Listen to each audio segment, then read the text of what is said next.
we are Group 4. Now we are presenting a LV Digital Marketing Agency. So our business is social media marketing agency. So we help business owners to grow their business online using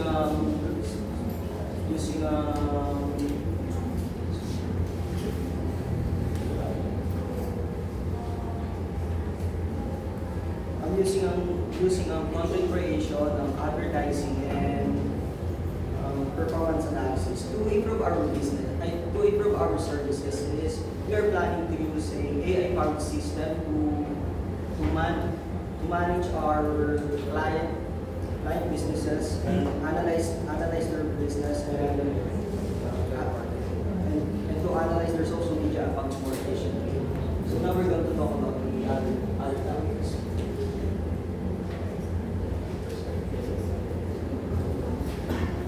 To stay competitive in marketplace, Elevate Digital Marketing Agency need to continuously evolve with technology and AI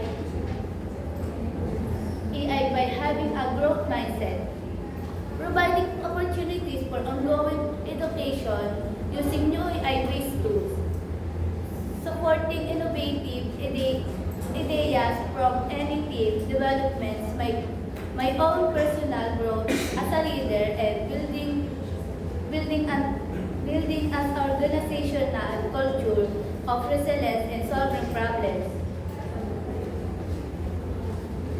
The next part is stress management and resilience. Borrowing money for the Elevate Digital Marketing Agency is both stressful and exciting.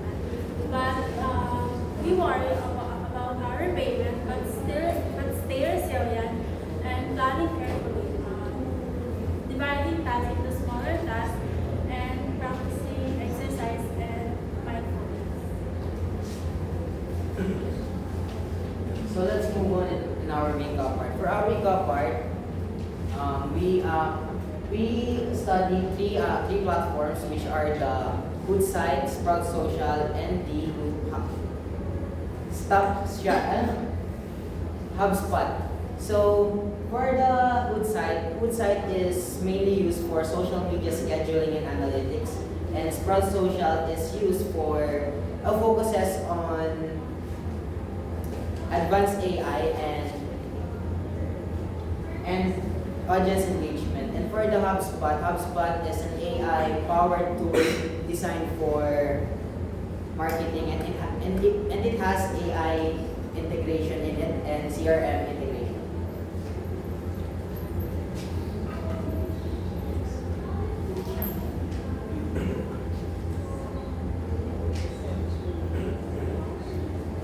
Since our agency uses an AI-powered analytics system to collect and analyze data, we prioritize privacy, security, and transparency. That is why we make sure that customers' data are never shared and or used or misused. We also implement strong security measures to prevent data breaches and unauthorized access. Lastly, we ensure that our data processing policies are clear and transparent to our clients. And now I will discuss the authenticity and fairness. Since we use AI-powered tools to assist in creating social media contents and advertisement, we ensure that all content is true and it's not misleading. And also, we'll make sure that our AI crews and customer equally and without biases.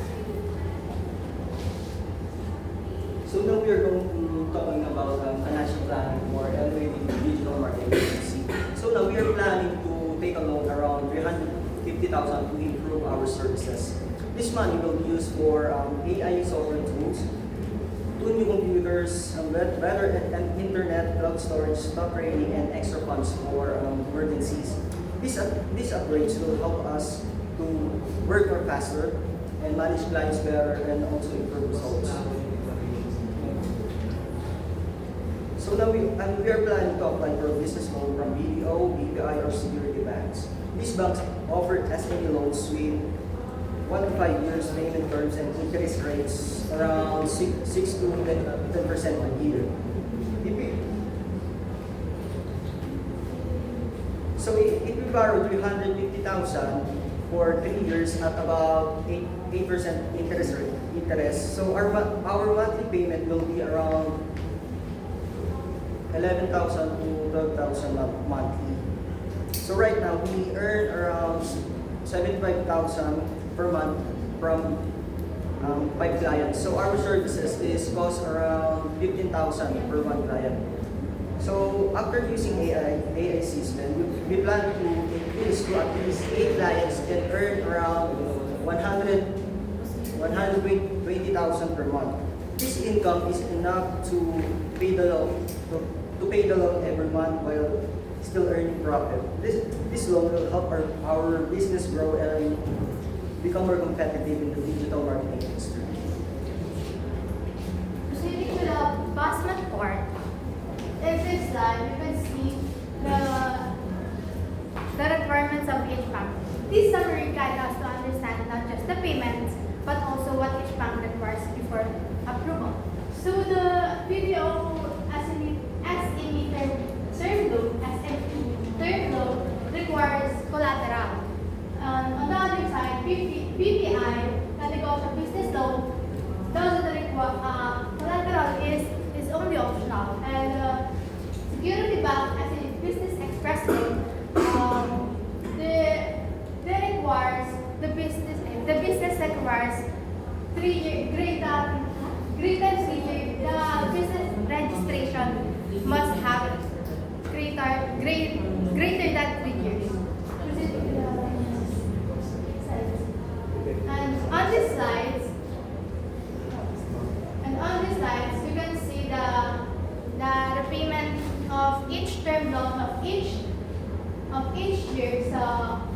So as you can see, the summary of BDO, BPI, and Security Bank loan is BPO has 100,000 to 140 of total payments of 5 years, and BPI has 100,811.80 of 5 years payment, and Security Bank has 652,100,000. And moving to the next slide. So our chosen banks must require minimizes total repayment, and second offers a structured amortized schedule for easy budgeting, and third has a lower interest rate compared to BPI, and fourth spread payments over a reasonable term, avoiding high annual cash outflows. So these factors perfectly describe BDO as an e-term loan because it is the most cost-efficient loan for our business. So in summary, after evaluating all the factors, annual amortization, increased rates, and requirements, and total repayment, concluding that BDO as a term offer the best loan option for our business.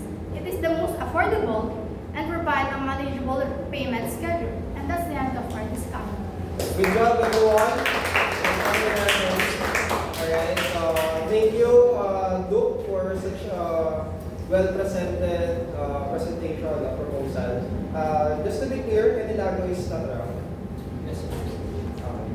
Alright. Okay, so your product is basically, you are a third-party company, am I right? Services po, under this. Ayan, services, parang social media,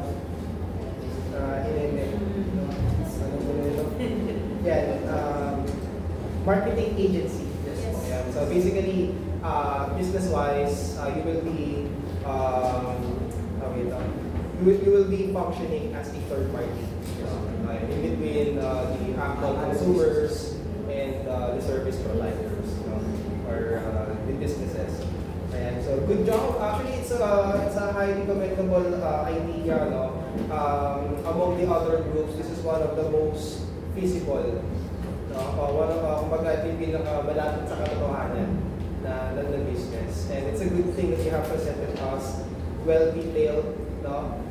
Presentation, especially on your declaration of your financial declarations, the loans, the sources, the amounts, talagang malapit sa katotohanan. No? Ayan, so good job on that. Who's the one responsible with business finance or business math? Mr. Ildefonso. Ayan, sige, Mr. Ildefonso.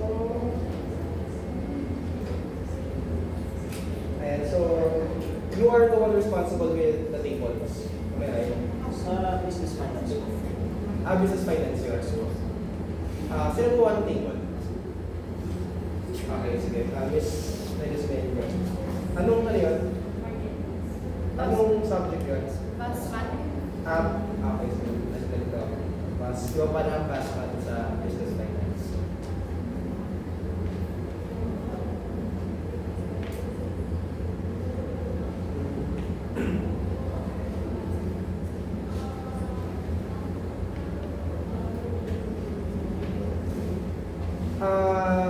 Isang quick question though.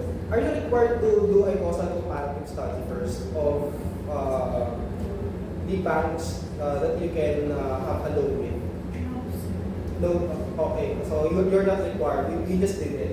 And what made you think that it's important for you to make a causal comparative of banks before you decide which bank are you going to have a loan with?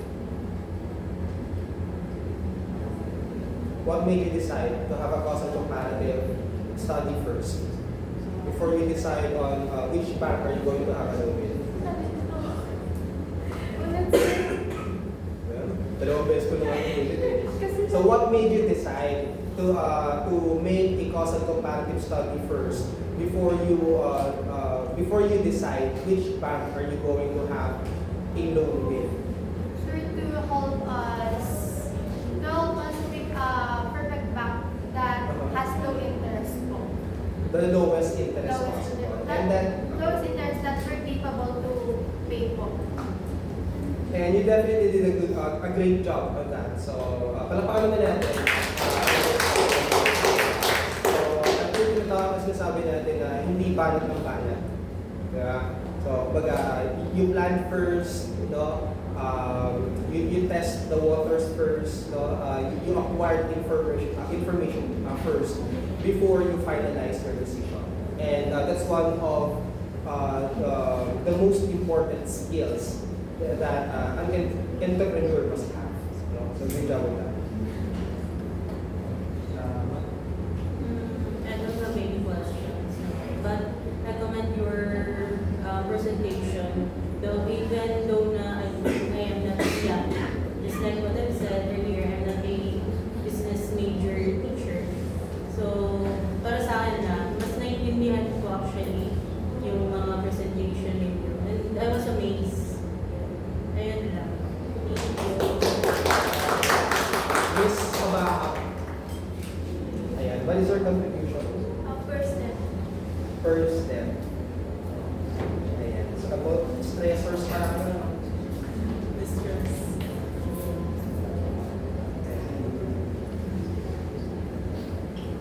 were you stressed doing this project? Ala. Ayan, so speaking of stress, ayan, as future CEOs, future business administrators, ayan, how are you planning to, or how are you going to handle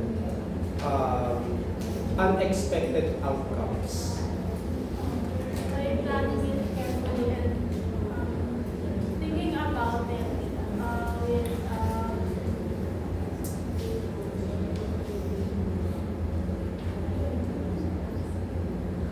Kasi it's a good thing that we are planning, diba? Matter of fact, it should be the first step we should do planning, diba? But not everything that we consider during planning happens as exactly as what we've expected, right?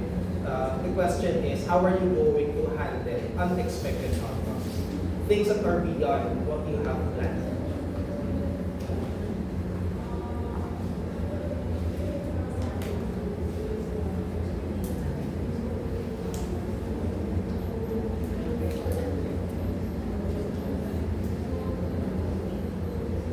I think I'm gonna handle it by restart my planning and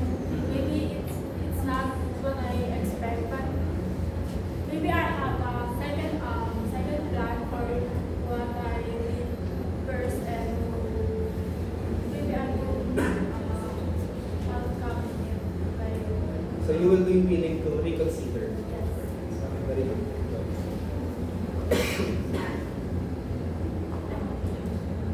Or habang? Tapos, yeah. Sige, ano lang, simple question lang. If ever your business will not be successful, if ever, how will you pay the corresponding amount of your loan? There's a lot. There's a lot. If ever your business will not be successful, how will you pay your the corresponding amount of loan?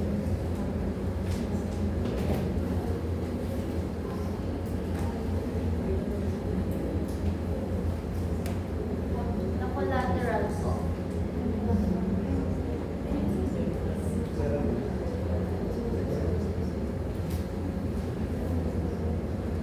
Can you please expound your answer, please?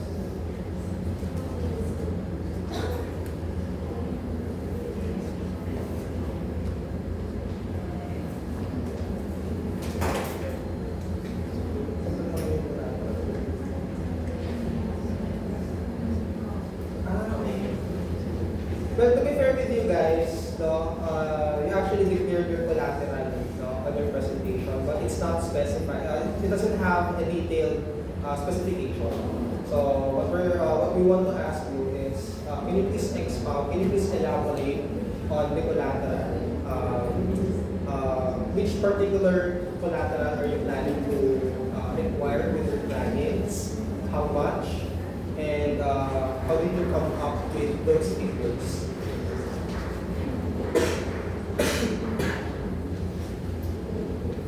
So you only included here collateral, but there's no particular details about it.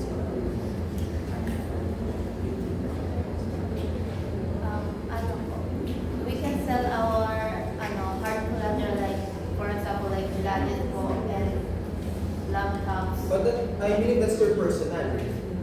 Diba? If we are about to consider a collateral for our own business, no, we must come up with something that the company owns, not a personal belonging. Receivables po from clients. Sorry? Receivables po from clients. Receivable Clients. from your clients. Receivable from your clients. So sa clients manggagaling yung devices. Hindi collateral yun. If ever that is personal po, like the gadget, like you said po. Hindi, ang collateral na sinasabi natin dito, manggagaling sa inyo. It should come from you.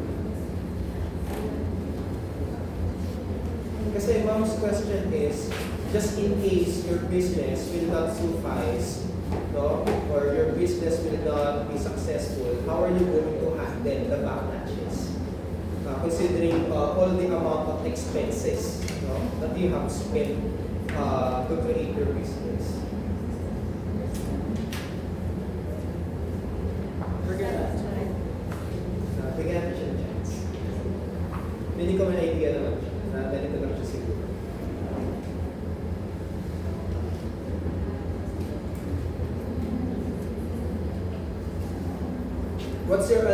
What is your alternative?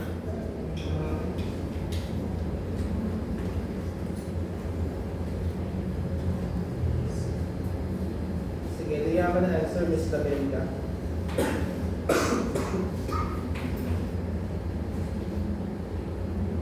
Ms. Tabelga, liya ka na answer. Question. Yeah, a safe question.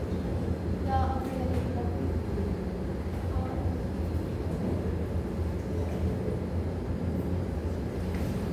Kasi unfortunately, it happens a lot on businesses. And it's important for us entrepreneurs to have alternative options in case things go south.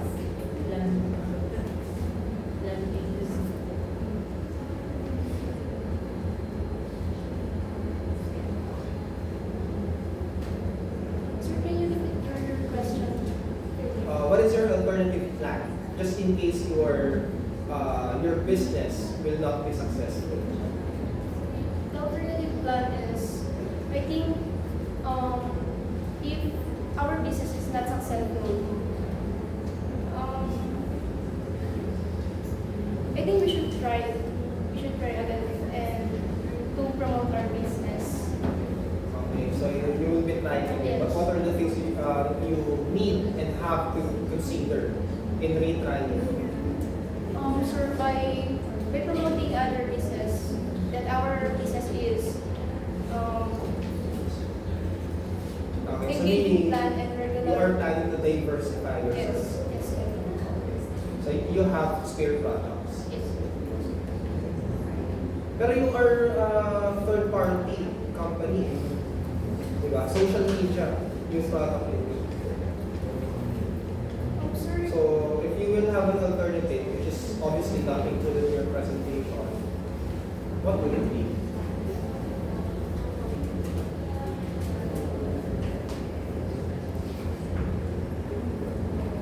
Okay, I'm not going to dig deeper anymore, but it's a good thing. You have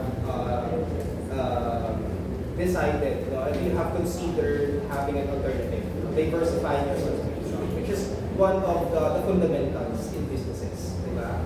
So in case one of your products does not win or does not be successful, at least you have diversified your sources of income. Okay, so good job on that. Okay, kapag, please. Ikaw rin pala yun. Si Ildefonso pala ay hindi pa nagtatanong yun. Okay, what's your contribution again? Sa business finance. Business finance. And are you also required to declare your revenue plan? Yes po. Okay, so you are required. Yes po. Para po, so the banks can see our income, so we can think about improving our Amazing. Actually, it's a good thing here. You have also declared here your target AI system implementation. So, up to 8 to 10 clients. Okay? So, I have a two-part question for you. Why is it necessary for you guys to only limit your client number into 8 to 10 only? And what do you mean by AI system implementation? Technically speaking. So in social media marketing, in social media marketing, using AI can be helpful for us to for rescheduling analytics and Okay. and also for all this. So you will be providing the system itself. Yes. Alright, I see. But why limit it to only 8 to 10 clients? Because let's say we have 5 clients per month, so we have to schedule those clients every week. So we are not going to drown by work. Kasi your clients will be businesses as well. Yes. Right? Okay. So we don't have to we have to proud. We don't have to proud services. Good job. Laksina. What's your contribution? Makeup arts. The makeup art.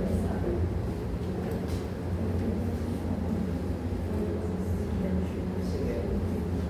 As a future CEO, how are you planning to handle a startup company such as this one? As you can see, sir, the Philippines that are we in is an developing country, so we need, so as an AI is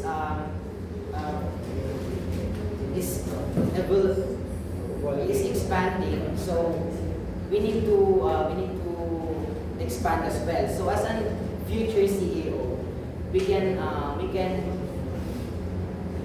sorry again, what's your question, sir? How are you going to handle a startup company? I can handle a startup company, sir, by providing a clear plan and a background plan, and by being concise of our plan, and not just executing, sir, but being but having a clear goal, sir. In order for us to have a goal and a mission and vision, sir. And how are you going to find your clients, your potential clients? We can determine our clients, sir, by looking at our social media accounts. And yes, sir. Social media. Okay. Our target audience, sir. Our specific How are you target. going to select them? We're going to select them, sir, based on what we're supposed to do, sir. For example, sir, we are a service business that is inclined to do marketing. So we are selecting a business owners that doesn't have marketing departments. So in order for us to expand our business, we are expected to select businesses that don't have a marketing department at their end. So basically, you will be targeting what their needs are. Alright, lastly, the program. Okay, what is your contribution? What is that? Yung same po kay Hababo, Business finance. Personal din. yung growth mindset.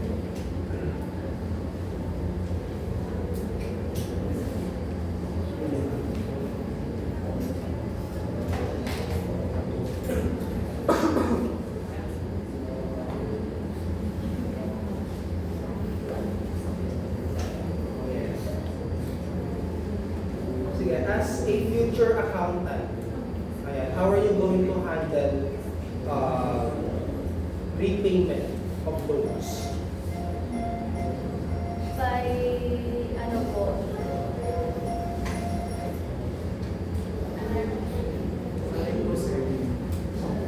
by double check po ng bawat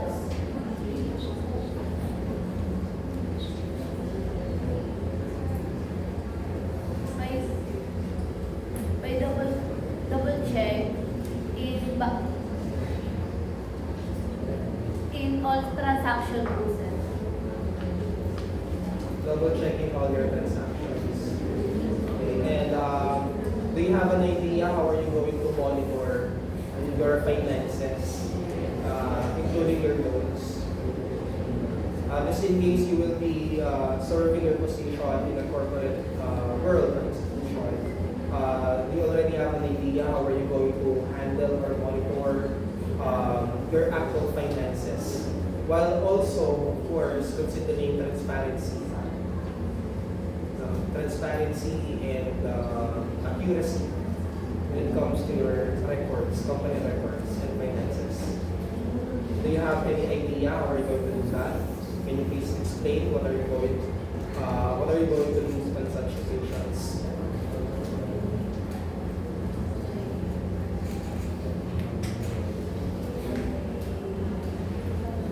Okay, nabanggit mo kanina, you will double check, right?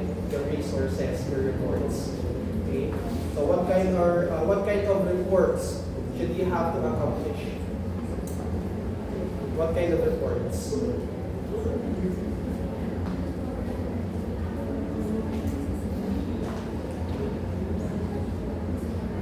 And what kind of figures should you look for? What kind of report or what kind of figures should you look for?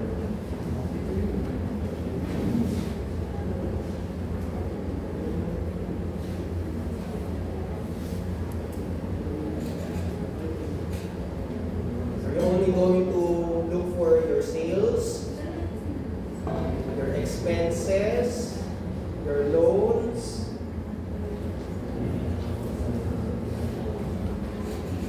sold products, transaction counts, average count? By budgeting our expenses po, sir. Budgeting your expenses. Okay. I won't dig deeper into it. No, but everything that I mentioned a while ago, no? So as an accountant, okay, so as the one handling the finance reports, you have to consider looking for all those figures I mentioned a while ago. is your transaction count, average transaction count, your marketing efficiency, no, your attrition rate that includes your attendance of your employees, diba? Your actual performances, your expenditures, diba? You must always look for those figures. Kasi as an accountant, you are the one responsible with consolidating or for consolidating those important details of the company. No? Kasi kung hindi natin alam what to look for, then yun nga, there will be a lot of stressors that will come on our way. Diba? Well, mishandling business finances, no, would be our worst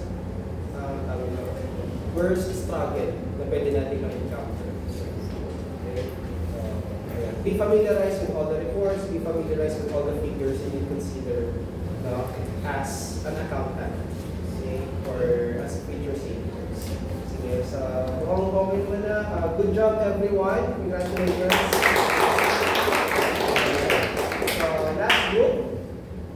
Last group before our meal break, Carnegie.